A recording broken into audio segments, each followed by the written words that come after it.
C'était l'un de mes meilleurs voyages pendant toute ma vie.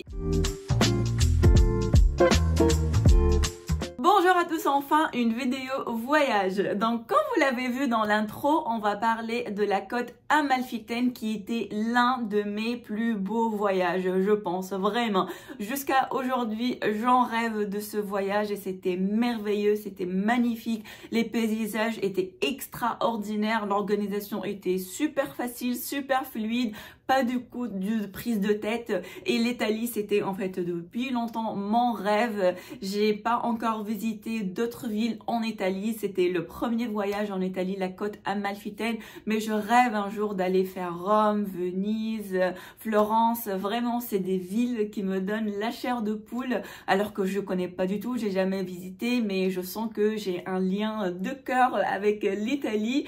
Et dans cette vidéo je vais en fait vous dire en détail comment on a organisé le voyage, comment on a passé donc les 5 jours sur place, quelle compagnie aérienne, quel budget, les bonnes adresses aussi à voir. Donc si ça vous intéresse, si vous pensez à visiter la côte Amalfitaine, que ce soit pour un voyage de noces ou juste pour se détendre, restez jusqu'au bout dans cette vidéo.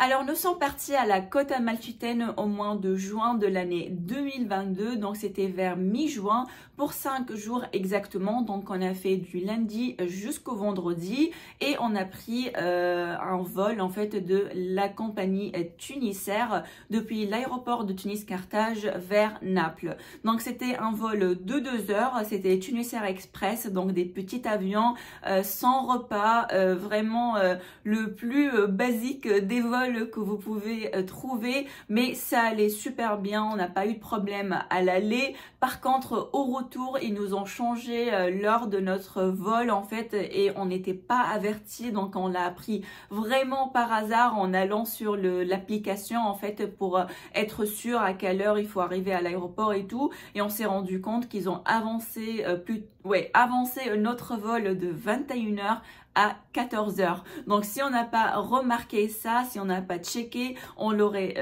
sûrement raté le vol en fait. Donc conseil de checker tout le temps les horaires de vos vols si vous voyagez avec Tunisair Express ou n'importe quelle autre compagnie, parce que ça peut arriver à n'importe quelle compagnie. Une fois arrivé à l'aéroport de Naples, on a pris un taxi, c'est la solution la plus facile mais la plus coûteuse aussi. Donc le taxi depuis Naples jusqu'à notre logement, ça nous a coûté 130 € et on a mis 1 heure pour arriver du coup à la côte Amalfitaine. Donc si vous n'avez pas les moyens pour prendre un taxi ou tout simplement vous voulez rester dans un budget plus raisonnable que le nôtre, sachez qu'il y a des bus en fait qui partent depuis l'aéroport de Naples jusqu'à la côte Amalfitaine et qui allongent toute la côte.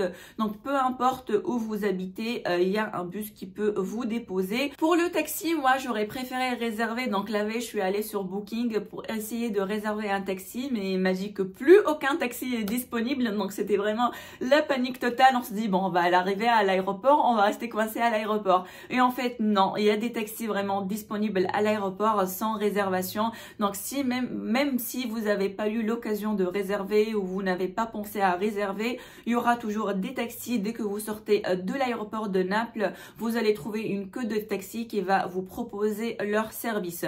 Mais vous voulez être sûr, si vous voulez vraiment assurer que vous allez avoir un transfert, ça serait mieux quand même de réserver bien à l'avance. Et pour bouger sur place, vous avez 3 options, soit la voiture, soit les bus ou les transports publics, donc principalement que des bus, soit un scooter. Et nous bien sûr, nous avons choisi le scooter. On se dit on va vivre l'expérience à l'italienne au maximum. Donc on a loué un scooter à eRent Scooter, donc je l'ai trouvé sur Google, il avait un site web. Par contre nous avons fait l'erreur de marcher jusqu'à son garage et en fait il fallait juste l'appeler et réserver par téléphone, et lui il vous ramène votre scooter où vous séjourner. Donc nous, on a trouvé, bon, c'est pas très loin, on peut marcher, mais en fait, avec toutes les descentes et les montées de la côte, on a, je sais pas, on a dépensé, je sais pas, on a passé 1 heure et demie à marcher, et finalement, pour arriver à trouver, c'est juste un garage, en fait, c'est même pas un showroom ou un bureau ou une agence, c'est juste un garage où le monsieur stocke ses scooters, mais il était vraiment très aimable, il nous a conseillé, il nous a donné des adresses à visiter, aussi des astuces pour se garer et tout. Donc on a réservé le scooter pour 65 € la journée. On a payé en cash aussi. En Italie, il faut savoir que quasiment se paye en cash, ou en tout cas les gens préfèrent largement de payer en cash. Donc c'est important d'avoir du liquide sur soi. Donc on est arrivé à son garage, on a donné les papiers, le passeport, le permis de conduire bien sûr. On a signé quelques papiers, on a choisi notre scooter. Donc bien sûr moi j'ai choisi le rouge. Et après le monsieur il a fait un petit test à Vincent. Donc il lui a donné le scooter, il lui a dit bah voilà tu roules jusqu'au bout de la route, tu fais un demi-tour et tu reviens, histoire qu'il soit sûr que la personne vraiment elle sait conduire un scooter, parce que il nous a raconté qu'il a vu des accidents juste en sortant du garage. En fait la personne prend la scooter et boum elle prend le mur. Donc il a commencé à faire des tests comme cela pour être sûr que la personne sait conduire un scooter, surtout que les routes là-bas sont dangereuses. Donc vraiment il faut bien maîtriser un scooter. C'est le moyen de transport vraiment le plus courant sur la côte, parce que les routes sont étroites. Aussi c'est un très bon moyen de transport pour admirer les paysages. En fait c'est vraiment magnifique, juste être sur le scooter et rouler et avoir les cheveux en l'air et regarder la côte et la mer. Enfin franchement c'était magnifique, c'était l'un des meilleurs paysages que j'ai jamais vu, et justement grâce au scooter, parce que bah voilà tout est libre en fait, on peut tout voir. Donc voilà, c'était vraiment le moyen de transport que je recommande si vous voulez profiter des paysages. Par contre, je ne recommande pas du tout si c'est votre première fois à conduire un scooter, tout simplement, parce que comme je vous ai déjà dit, c'est le plus courant, c'est-à-dire il y a beaucoup de gens qui roulent en scooter. Les routes sont très étroites et en même temps il y a beaucoup de bus qui circulent sur ces routes avec beaucoup d'angles morts. Donc il faut être très à l'aise sur le scooter, il faut être très vigilant. Donc si vous n'êtes pas confortable, optez plutôt pour une voiture, c'est beaucoup plus safe pour vous. Pour le logement, j'ai pris une maison d'hôte que j'ai trouvée sur Booking. Franchement, c'était un coup de poker parce que il n'y avait pas beaucoup d'avis sur cette maison d'hôte. Elle avait, je pense, que très peu d'avis, mais en même temps elle était notée 10 sur 10, donc j'étais un peu mitigée, je savais pas trop, mais le prix en fait il était vraiment très intéressant, surtout si on compare par rapport à tous les autres hôtels et maisons d'hôtes qu'on peut trouver sur Booking. Le prix était très intéressant. Le seul inconvénient c'est que c'était non remboursable, donc il fallait être sûr en fait de pouvoir voyager. Donc nous on a pris cette maison d'hôte Roccia Fiorita à peu près 300, je vais lire là, j'ai mes notes, à 340 € les 4 nuits. C'est pas cher du tout par rapport à la côte amalfitaine. Vraiment, si vous la trouvez encore sur le site Booking, je vous la recommande vivement. Elle a une vue très dégagée sur la mer. Elle est en fait en hauteur, donc vous avez une vue sur la montagne, la falaise et la mer. Elle est une maison très propre, elle est bien entretenue. Le petit déj qu'ils servent, il est vraiment génial, très bon avec dans la petite terrasse avec la décoration en citron à l'italienne avec la vue sur la mer. Franchement, j'ai adoré cette maison d'hôte, elle est juste magnifique pour son prix, je valide à 1000%. Elle a une station de bus, un arrêt de bus juste en face de l'entrée de la maison d'hôte.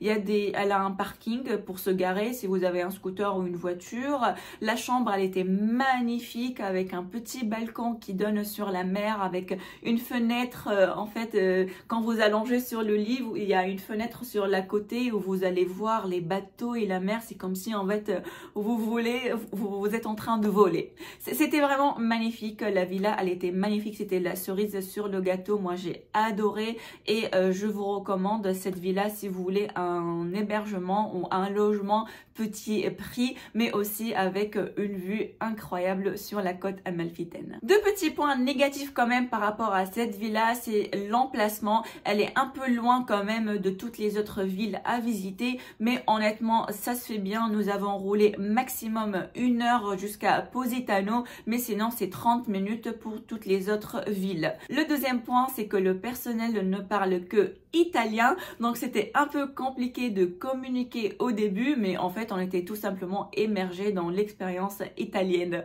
Donc on a réussi à s'échanger quelques petits mots. Moi je connais quelques petits mots italiens, mais je suis vraiment loin de tout comprendre ou de exprimer mon point de vue. Donc on a réussi à payer, à signer le formulaire, à comprendre un peu comment ça marche, les transports, l'heure du petit-déj.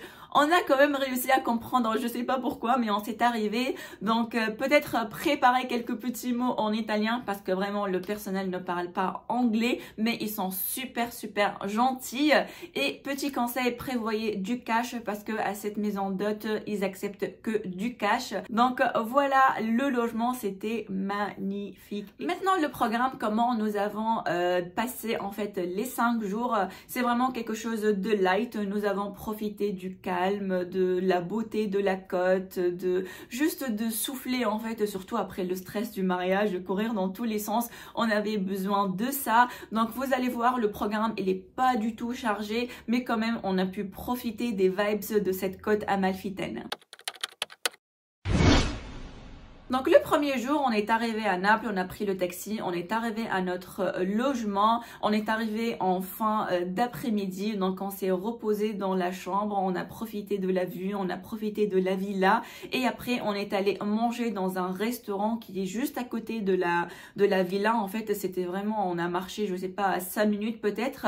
Donc c'est aussi un restaurant très italien qui donne sur la côte avec une petite terrasse mignonne. La nourriture n'était pas bluffante, n'était pas extraordinaire, mais ça allait. Donc on a bien mangé. Moi je pris pizza, Vincent je pense il a pris des pâtes, je me rappelle plus trop. J'essaye de vous mettre des photos incorporées dans cette vidéo. Le prix reste abordable, mais bon, à savoir en fonction de votre budget. Mais c'était super pratique parce que vraiment on est arrivé un peu claqué, on a fait une sieste, on a profité de la vue et après on avait faim et d'un coup on a profité de la proximité en fait du restaurant par rapport à cette villa. Le deuxième jour, donc le matin, on a pris notre petit déj à la maison d'hôte et après on est allé récupérer notre scooter et on a roulé jusqu'à Amalfi. Et avant d'arriver à Amalfi, on s'est arrêté une deuxième fois au restaurant de la veille. Donc une fois on a pris un peu de l'énergie, nous avons continué notre route jusqu'à Amalfi. Et si vous l'avez remarqué, donc côte amalfitaine, Amalfi. Donc Amalfi, c'est la capitale de la côte. C'est la ville qui a donné son nom à la côte. Au bout de 30 minutes à peu près, nous avons arrivé à Amalfi et en fait vous allez le voir tout de suite, il y a un grand parking pour les scooters, mais vraiment c'est à perte de vue les scooters, donc c'était pas compliqué de se garer. On a garé le scooter, on a payé. Par contre faites très attention, il faut vraiment payer les parkings parce que ils contrôlent tout le temps, ne dépassez non plus le nombre d'heures que vous avez payé parce que en 5 minutes ça peut partir. Donc nous avons garé le scooter, nous avons payé le parking et après nous avons tout simplement marché dans le vieux centre-ville d'Amalfi. Nous avons visité le dôme d'Amalfi, les petites ruelles avec les petits magasins. Nous avons mangé une boule de glace dans un étrange grand citron, je sais pas comment ça s'appelle, je vais essayer de chercher son vrai nom. Donc il y en a plein en fait à la place du dôme, vous allez trouver plein qui vendent ça. C'était bon en fait, c'est le citron, moi j'adore les citrons. Tous les desserts dessert au citron, c'est franchement trop bon. Et là-bas, c'est vraiment la spécialité. Vous allez trouver plein de choses au citron. Donc voilà, on a pris ce petit dessert, on a profité des petites ruelles, on a marché aussi le long de la marina avec la petite brise, la rue principale toute fleurie. Franchement, c'était très joli. La rue, elle s'appelle, je vais essayer de lire parce que je suis pas très bonne en italien en plus. Donc c'est Corso delle Repubbliche Marinare. N'importe quoi.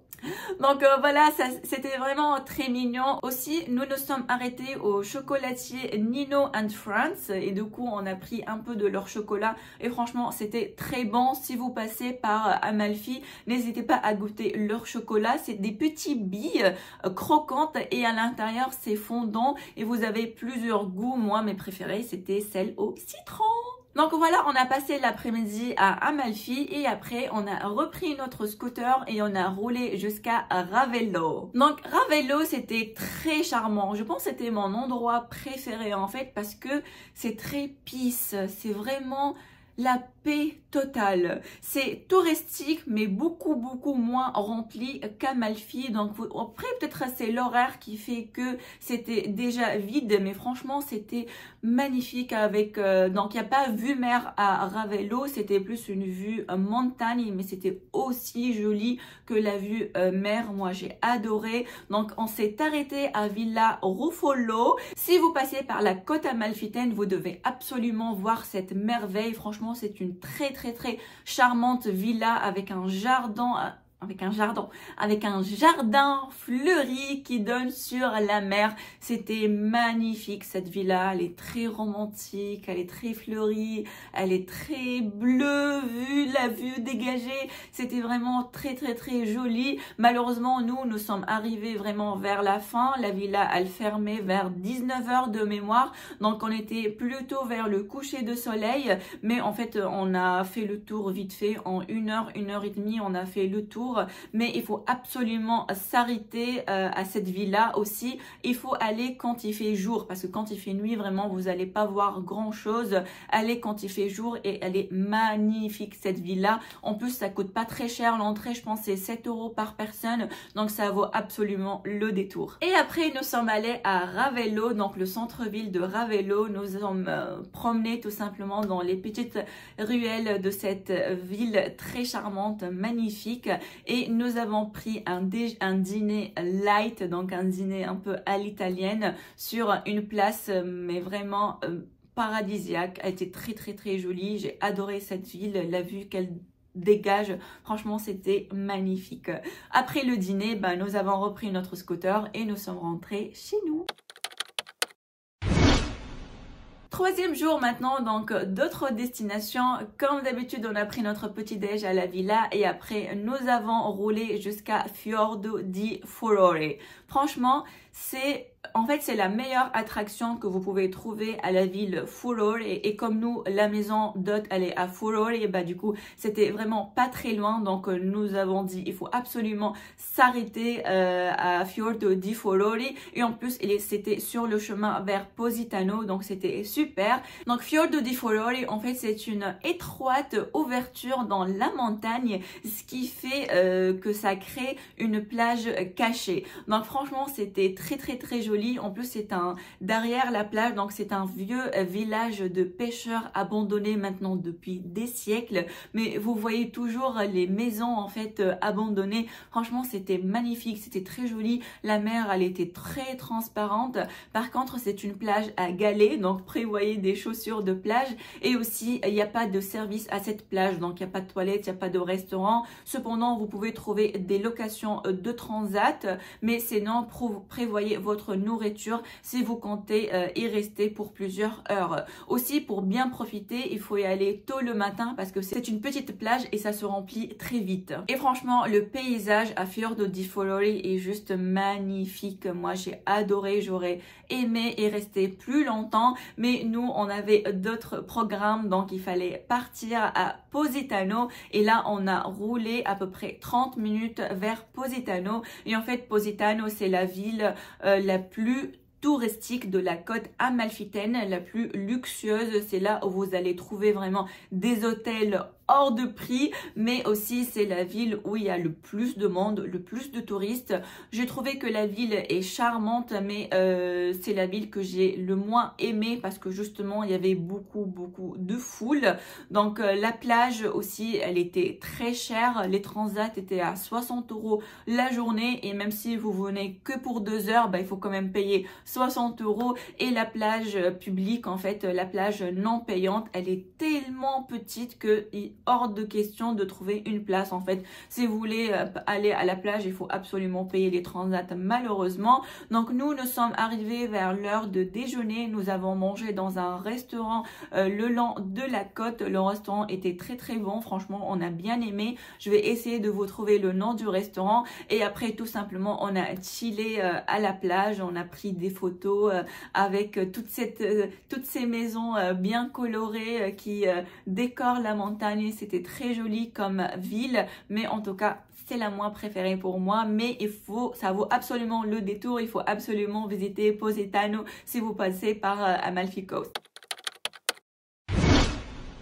Et le 4e jour, nous avons décidé de le passer sur l'île Capri. Nous avons beaucoup décidé en fait sur quelle île visiter, mais finalement on s'est dit bon allez, on va faire Capri parce que c'est l'île qui a le plus de répandus. En fait, il y a beaucoup de gens qui ont visité Capri, il y a beaucoup de célébrités, il y a beaucoup de gens aisés ou riches tout simplement qui vivent à Capri ou qui passent leurs vacances à Capri. Et en fait, c'est une île qui peut vite prendre la dimension de richesse absolue. En fait, nous avons vu des yachts, mais là ça arrête le cerveau. En fait, le cerveau arrête de réfléchir en voyant ces yachts.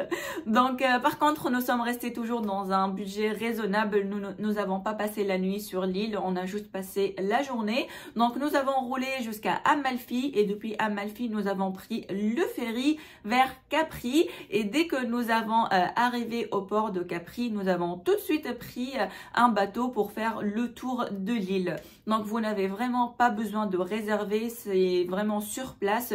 Dès que vous descendez du ferry, vous allez trouver une sorte de kiosque où vous pouvez prendre des tickets pour faire le tour de l'île. Donc si le créneau juste après votre arrivée est rempli, au bout de 20 minutes vous allez avoir un autre bateau. Après c'est pas un grand bateau, hein, c'est des petits bateaux. Donc moi j'ai vraiment beaucoup le mal de mer parce que quand même naviguer en profondeur quoi. Donc j'avais beaucoup de mal de mer. En fait on a vu des choses extraordinaires. On a vu des hôtels perchés dans la montagne, accessibles que en hélicoptère ou en bateau. On a vu des yachts magnifiques. On a vu des gens qui, t'as l'impression, qui vivent ici, coupés du monde. Franchement, on voyait une autre facette du monde tout simplement. Aussi on a vu donc comment c'est l'île en 360 degrés, donc toute la côte de l'île, on a pu voir qu'est-ce qu'il y a en fait, et franchement c'était magnifique, j'ai beaucoup aimé. Dommage que j'ai eu le mal de mer, mais sinon c'était très joli.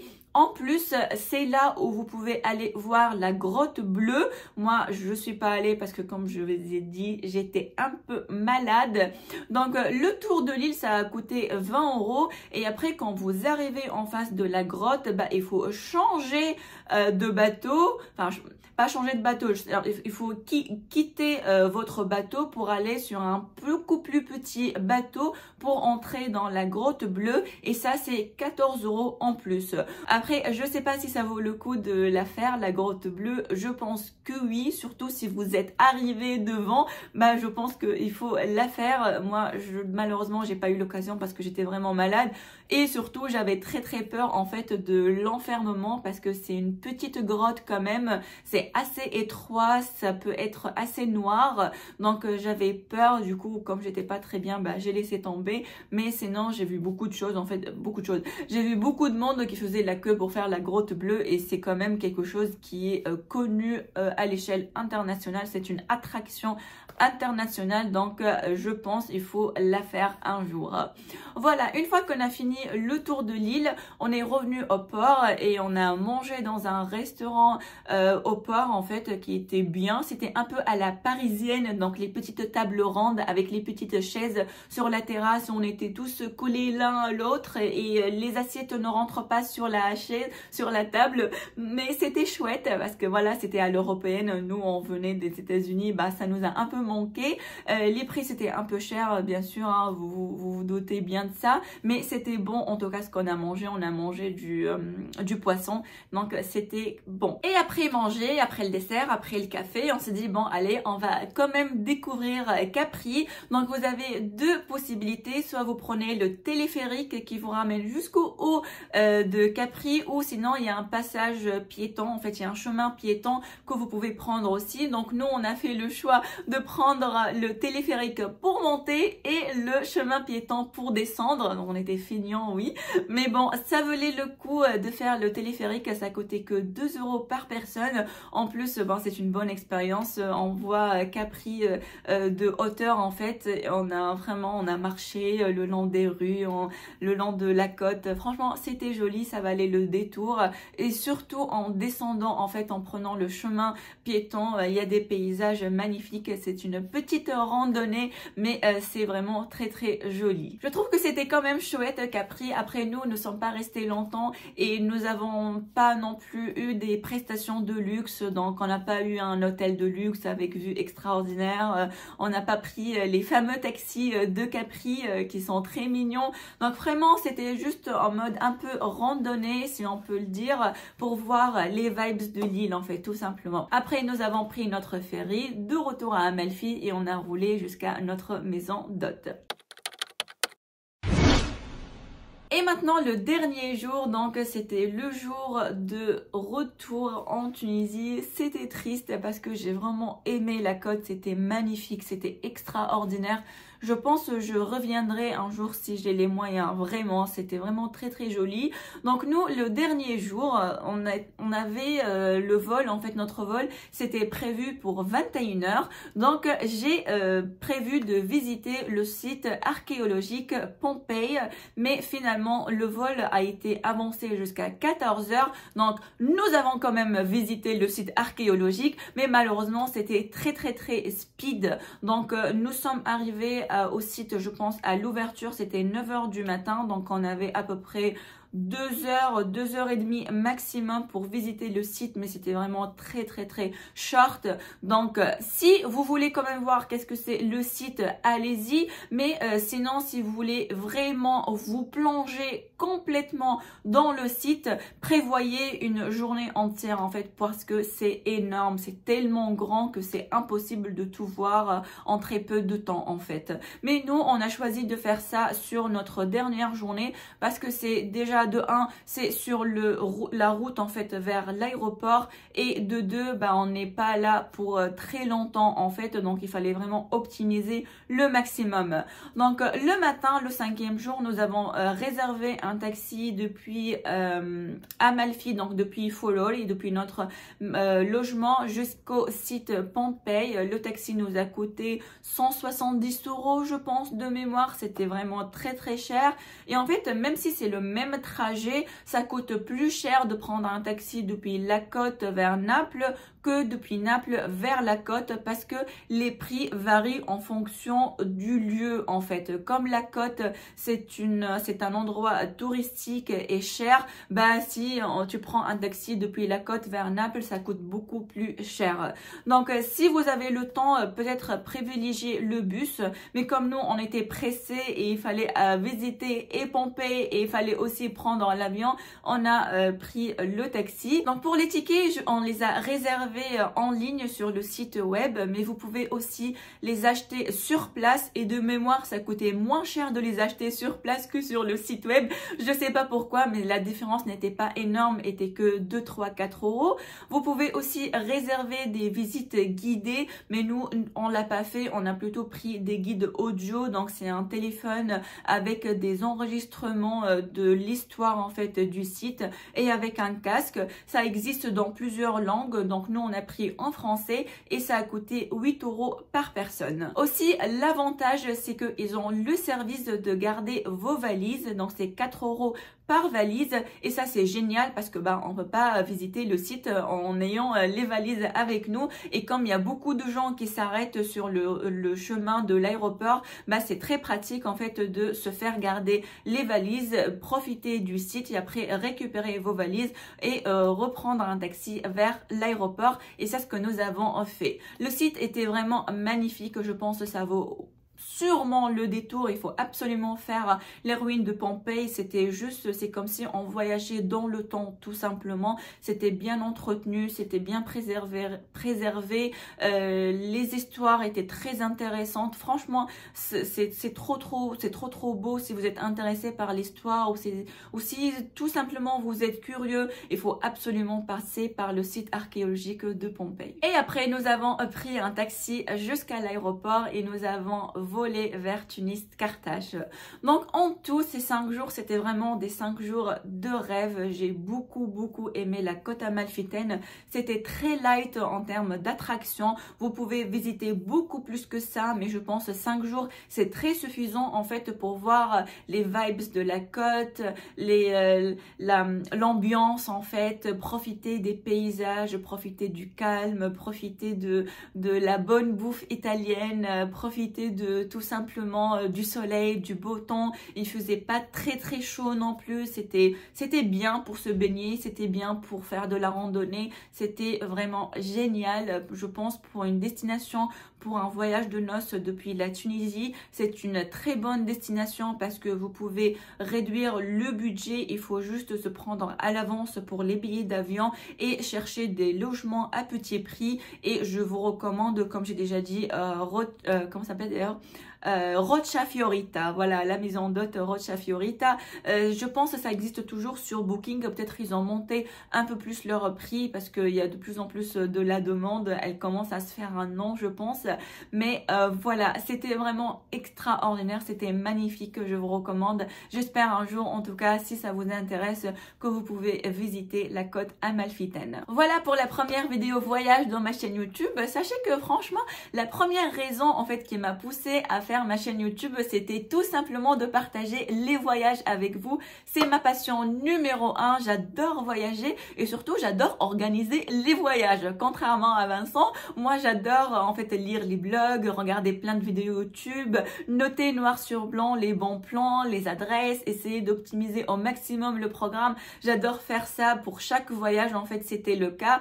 Donc le but c'était vraiment de cette chaîne de partager ça, mais je me suis dit pourquoi pas, ça sera une petite ça sera mon petit coin pour toutes mes passions tout simplement. Donc c'est pour ça je parle de beauté aussi, je parle de lifestyle aussi, mais principalement le but c'était pour les voyages. Donc j'espère que vous allez voir de plus en plus des vidéos de voyage sous plusieurs formats. Ça peut être comme ce format là, ou sinon ça peut être un vlog si j'ai pensé à vlogger pendant le voyage. Voilà, j'espère que ça vous a plu, j'espère que ça vous a aidé aussi. Dites-moi en commentaire qu'est-ce que vous en pensez, et sinon moi je vous dis voyagez le maximum que vous pouvez et on se retrouve dans une prochaine vidéo. Bye bye.